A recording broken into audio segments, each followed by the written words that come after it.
नमस्कार, मी श्रुती राहुल न्यूजरूम बुलेटिनमध्ये आपलं स्वागत करते आहे। कालच विधान परिषदेची निवडणूक पार पडलेली आहे।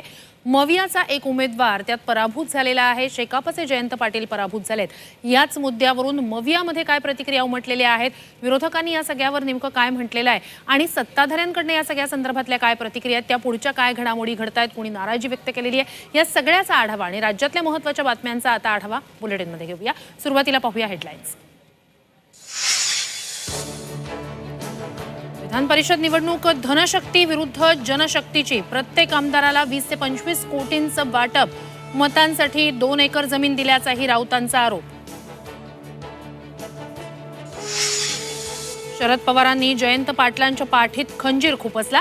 सदाभाऊ खोतांचा हल्लाबोल। राज्यात शेकाप संपवण्याचं काम शरद पवारांनी केल्याचाही आरोप।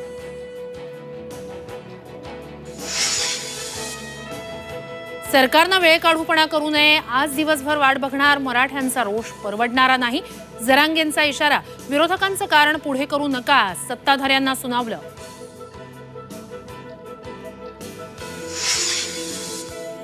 भाजपनं काँग्रेस सारख्या चुका करू नयेत। काँग्रेस सारखंच करत राहिलो तर फायदा नाही। नितीन गडकरींचं पक्षाबाबत वक्तव्य।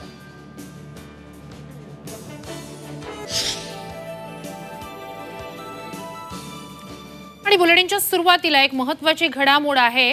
विधान परिषद निवडणुकीत शेकापच्या जयंत पाटलांचा पराभव झाला। त्यांना राष्ट्रवादी शरदचंद्र पवार पक्षानं पाठिंबा दिलेला होता। मात्र यावरूनच आता सदाभाऊ खोतांनी गंभीर आरोप केलेला आहे। शरद पवारांनी शेकापच्या जयंत पाटलांच्या पाठीत खंजीर खुपसलेला आहे असं सदाभाऊ खोत यांनी म्हटलेलं आहे। शरदचंद्र पवार पक्षाकडून शेकापच्या जयंत पाटील यांना मदत झालेली नाही, मवियाकडून त्यांना मदत झालेली नाही असं अप्रत्यक्षपणे सदाभाऊ खोत यांनी म्हटलंय। थेट खंजीर खुपसल्याचा आरोप शरद पवारांवर सदाभाऊ खोत यांनी केला।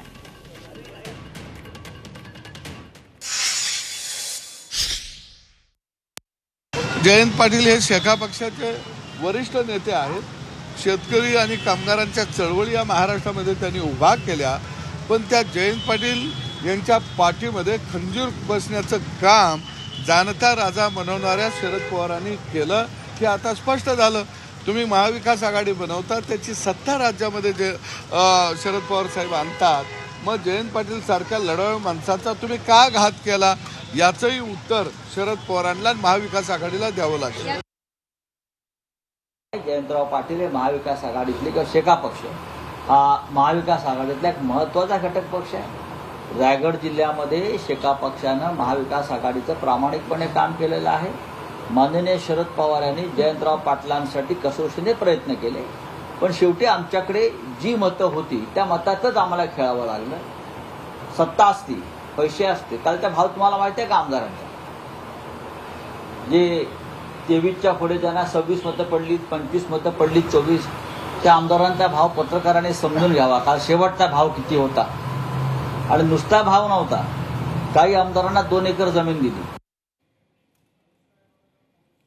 आणि महत्त्वाची घडामोड, एकीकडे सदाभाऊ खोतांनी जयंत पाटलांच्या पराभवावरून हे वक्तव्य केलेलं आहे, दुसरीकडे शेकापचे जयंत पाटील हे शरद पवारांची भेट घेण्यासाठी पोहोचलेले होते। विधान परिषद निवडणुकीत जयंत पाटलांचा पराभव झालेला आहे, त्यांना अवघी 12 मतं पडलेली आहेत। या सगळ्याच्याच पार्श्वभूमीवर असं राजकारण कधीही पाहिलेलं नाहीये। मोठ्या प्रमाणात घोडेबाजार झाल्याचं त्यांनी म्हटलेलं आहे आणि जे काही पराभव झालेला आहे, जी काही त्या सगळ्याची कारणं आहेत त्याबद्दल चिंतन करणार असल्याचं शेकापच्या जयंत पाटील यांनी म्हटलेलं आहे।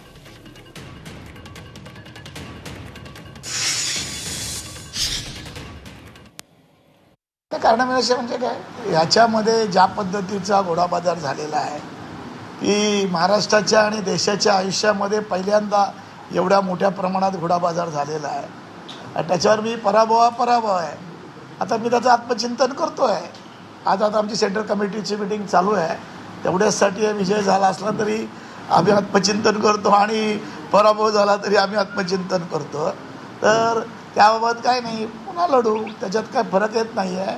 पण महाराष्ट्राच्या राजकारणामध्ये या पद्धतीचं राजकारण नव्हतं।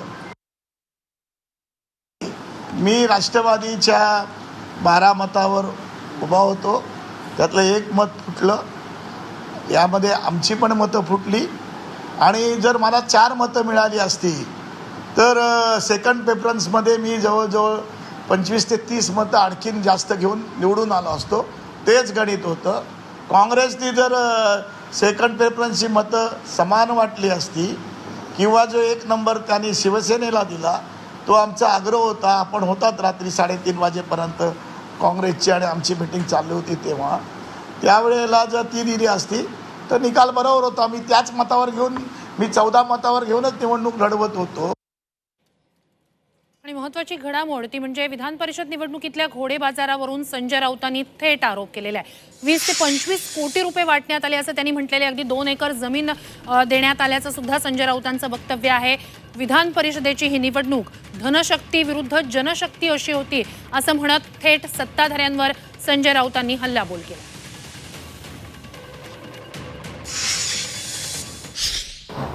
बघा, जे आमदार स्वतःला धर्मनिरपेक्ष समजतात, समाजवादी विचारांचे समजतात, असे अनेक लोक आहेत. कालच्या आमदारांचा भाव जो फुटलेला आहे हा 20 कोटीपासून 25 कोटीपर्यंत. आणि महाविकास आघाडी बरं का असे खेळ कधी करणार नाही. ठीक आहे, त्यांच्याकडे पैसे आहेत, त्यांची समृद्धी वाढलेली आहे, त्या समृद्धीतून हा पैसा जाऊ शकतो. पण ही निवडणूक साधी नव्हती, ही निवडणूक सोपी नव्हती, ही निवडणूक पैशाची होती. ही निवडणूक धनशक्ती विरुद्ध जनशक्ती ही अशाच प्रकारे होती. मला वाटतं संजय राऊत फेक नरेटिव्हचे बादशाह आहेत. आमची तर माहिती आहे त्यांची 16 मतं जी शिवसेना उभाटा गटाची ती टिकवण्यासाठी सुद्धा त्यांना लक्ष्मी दर्शन झालं तरी 2 मतं कशी फुटली. लक्ष्मी दर्शनाचा कार्यक्रम उभाटा सेनेला आपल्या आमदारांना करावा लागला, किंबहुना काँग्रेसच्याही आमदारांना करावा लागला. जी एक्स्ट्राची 5 मतं मिळाली तरी 2 मतं कशी फुटली याचं उत्तर संजय राऊत देतील का? संजय राऊत जे बोलतात हे संजय राऊत नेहमीच बेलगाम बोलत असतात. त्यांच्या बोलण्याला काही अर्थ नसतो किंवा महाराष्ट्रातली जनता त्याच्याकडे एक करमणूक या दृष्टीने बघते. आणि एक महत्त्वाची घडामोड आहे. गेल्या काही घडामोडींच्या पार्श्वभूमीवर केंद्रीय मंत्री नितीन गडकरी यांनी आपल्याच पक्षाच्या नेत्यांना आणि कार्यकर्त्यांना एक महत्त्वाचा सल्ला दिलेला आहे असं म्हणावं लागेल. काँग्रेससारख्या चुका करू नयेत, नाहीतर उपयोग नाही. आपला एक वेगळ्या विचारधारेचा पक्ष आहे आणि म्हणूनच जनतेनं आपल्याला निवडलेलं आहे. मात्र जर ती विचारधारा आपण सोडली, काँग्रेससारख्या चुका करणार असू तर उपयोगाचं नाहीये असं नितीन गडकरी यांनी आपल्याच पक्षाच्या नेत्यांना सांगितलेलं आहे. गोव्यातल्या एका कार्यक्रमात त्यांनी आपल्याच पक्षाला हा सल्ला दिला. कार्यकर्त्यांच्या स्मृतींना किंवा जे आहेत आज आपल्यामध्ये आपल्या पार्टीमध्ये आपला जो संस्कार आहे त्याला शॉर्टकट नाही आहे. अडवाणीजी नेहमी म्हणायचं की we are a party with a difference. म्हणजे what is the difference between BJP and Congress. आपलं वेगळेपण कशात आहे आणि हे वेगळेपण कशात आहे हे जर आपण लक्षात ठेवलं तर आपण नक्कीच पार्टी विथ अ डिफरन्स राहू.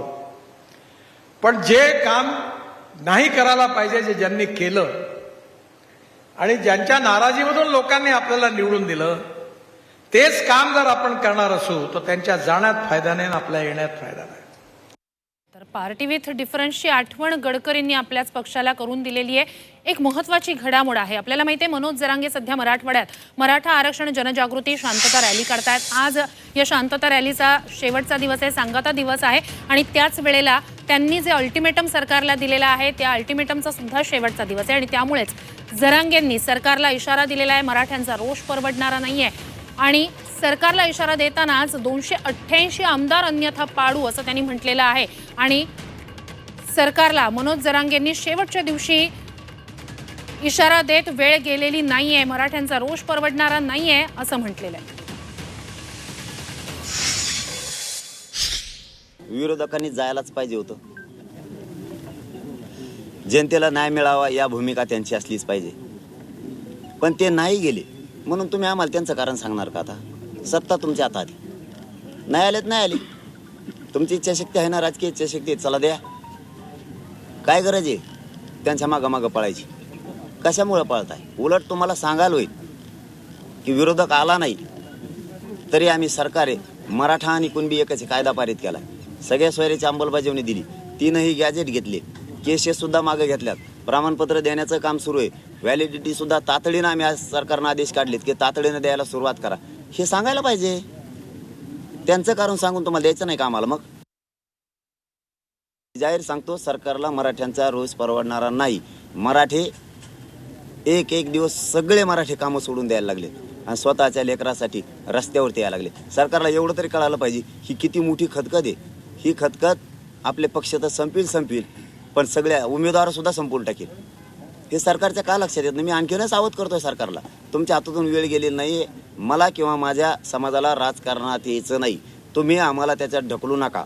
तुमच्या आयुष्यातला पश्चाताप तुमच्यावर येईल अशी वेळ तुम्ही आणू नका. मी सावध करतोय तुम्हाला, तुमच्यावर टीका नाही करत, तुम्हाला सावध करतोय बार की आम्हाला त्याच्यात नाही यायचं. आमचं आम्हाला हक्काचं द्या. नाविलाजानं जर ढकललं तर तुमचे असतील स्वप्न, आपण आणून निवडून आपण याला फोडू त्याला फोडू, 100% 288 पाडणार. एक महत्त्वाची घडामोड आहे ती म्हणजे असदुद्दीन ओवैसी MIMचे प्रमुख हे छत्रपती संभाजीनगरमध्ये दाखल झालेले आहेत. मराठवाड्यात एका पाठोपाठ एक MIMच्या पदाधिकाऱ्यांचा राजीनामा सत्र सुरू आहे. त्या सगळ्याच्याच पार्श्वभूमीवर म्हणजे लोकसभा निवडणुकीनंतर पहिल्यांदाच ओवैसी संभाजीनगर दौऱ्यावर आलेले आहेत. त्यांचा हा 2 दिवसाचा दौरा असणार आहे. एकंदरीतच पक्ष संघटनेसंदर्भात महत्त्वाच्या गाठीभेटी, पक्षाच्या कार्यकर्त्यांसोबत नेत्यांसोबत ते बैठका घेतील. दुसरीकडे तो खासदार होता छत्रपती संभाजीनगरचा, तिथला पराभव झालेला होता MIMचा आणि म्हणूनच या सगळ्याच्याच पार्श्वभूमीवर कारण मीमांसा करण्यासाठीच ओवैसी संभाजीनगरमध्ये दाखल होत आहेत.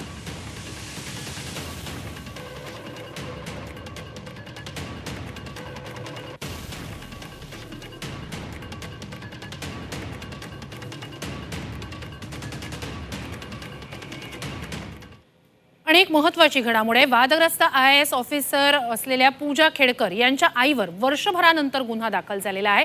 त्यांनी हातात बंदूक घेत बाउन्सर्सना सोबत घेत जमिनीच्या वादातून एका शेतकरी कुटुंबाला आणि त्या शेतात काम करणाऱ्या शेतमजुरांना धमकावलेलं होतं. साधारणतः वर्षभरापूर्वीचं हे प्रकरण होतं. मात्र दबावामुळे या प्रकरणी गुन्हा दाखल झालेला नव्हता. आता अखेर पौड पोलीस स्थानकात या प्रकरणी म्हणजे पूजा खेडकर यांच्या आई मनोरमा खेडकर यांच्या विरोधात गुन्हा दाखल झालेला आहे. शेतकऱ्यांना धमकावल्या प्रकरणी हा गुन्हा दाखल करण्यात आलेला आहे.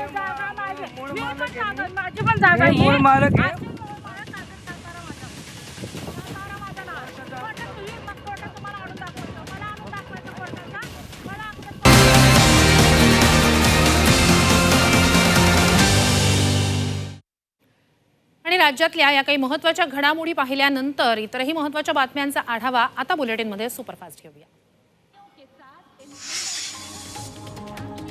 पंतप्रधान नरेंद्र मोदी आज मुंबई दौऱ्यावर येणार आहेत. मुंबई महानगरपालिकेच्या विविध प्रकल्पांचं भूमिपूजन आणि लोकार्पण ते करणार आहेत. लोकसभा निवडणुकीनंतरचा निकालानंतरचा पंतप्रधानांचा हा पहिलाच दौरा आहे.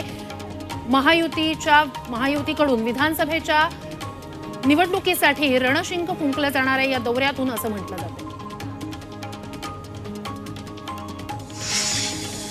RSS प्रकरणी राहुल गांधींविरोधात दाखल केलेला मानहानीचा खटला हायकोर्टानं रद्द केलाय.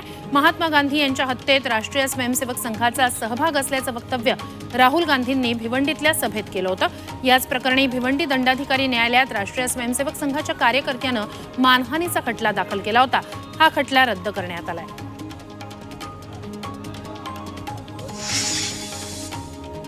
शेकापचे जयंत पाटील यांच्या नाराजीनंतर इंडिया आघाडीचा भाग असणाऱ्या आणखी एका पक्षानं विधान परिषदेच्या निकालांबाबत नाराजी व्यक्त केली. समाजवादी गणराज्य पक्षाचे विधान परिषदेतील आमदार कपिल पाटील यांनी ट्विट करत याबाबत भाष्य केलं. तुम्हीही आमच्याशी भाजप सारखेच वागलात, तूर्त रजा घेतो पण कायम तुमच्या सोबत आहे, अशी भावनिक पोस्ट कपिल पाटील यांनी लिहिली आहे. शिवसेना शिंदे गटाकडून मुंबईत बॅनरबाजी करण्यात आली. विधान परिषद निवडणुकीतील विजयानंतर विजयी भव अशा आशयाचे बॅनर शिवसेना उपनेते अजय बोरस्ते यांनी लावलेत. विधान परिषद निवडणुकीत महायुतीचे 9 उमेदवार निवडून आले. त्यामुळे आकाशवाणी, आमदार निवास, मंत्रालय परिसर, मंत्री दादा भुसे यांच्या बंगल्याबाहेर ही बॅनरबाजी करण्यात आली आहे.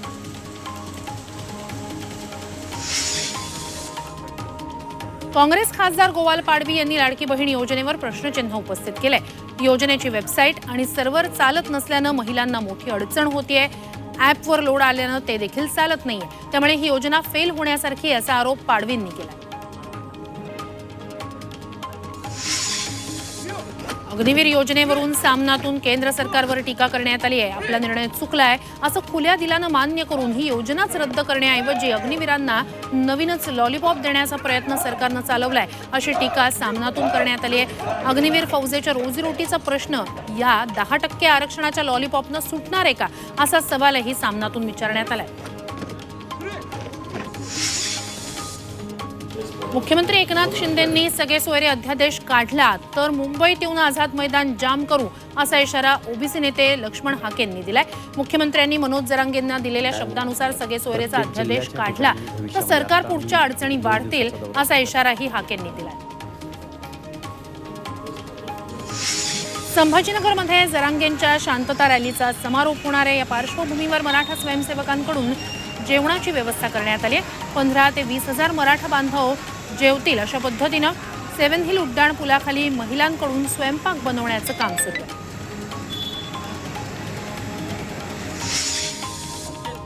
आरक्षणाच्या मागणीसाठी धनगर समाज आक्रमक झालाय. आषाढी एकादशीच्या तोंडावर धनगर समाज पंढरपूरच्या दिशेनं मेंढ्या घेऊन निघालाय. धनगर समाजाच्या अनुसूचित जमातीच्या आरक्षणाची अंमलबजावणी करावी. अण्णासाहेब पाटील आर्थिक महामंडळाच्या धर्तीवर धनगर समाजातील तरुणांना उद्योगासाठी कर्ज उपलब्ध करून द्यावं. पंढरपूरमध्ये अहिल्या भवन उभं करावं अशा मागण्या यावेळी करण्यात आल्या.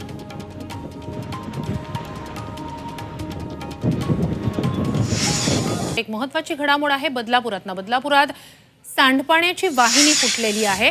बदलापूर MIDCतील कंपन्यांमधील सांडपाणी वाहून नेणारी ही वाहिनी आहे जी फुटली आहे, ज्यातून मोठ्या प्रमाणावर दुर्गंधीयुक्त रासायनिक सांडपाण्याचा फवारा उडतोय. परिसरात संपूर्ण दुर्गंधी पसरलेली आहे. नागरिक तीव्र नाराजी व्यक्त करतायत. गेल्या काही काळात वारंवार अशा प्रकारच्या रासायनिक सांडपाणीची वाहिनी फुटण्याच्या घटना घडलेल्या आहेत. 10 ते 15 फूट उंच सांडपाण्याचा फवारा इथे उडतो आहे. संपूर्ण परिसरात दुर्गंधी पसरलेली आहे. मात्र वारंवार अशा घटना घडत असूनही संबंधितांचं याकडे लक्ष नसल्याचं आणि अशा प्रकारच्या गोष्टी दुरुस्त केल्या जात नसल्याचं तक्रार नागरिकांमधून केली जाते.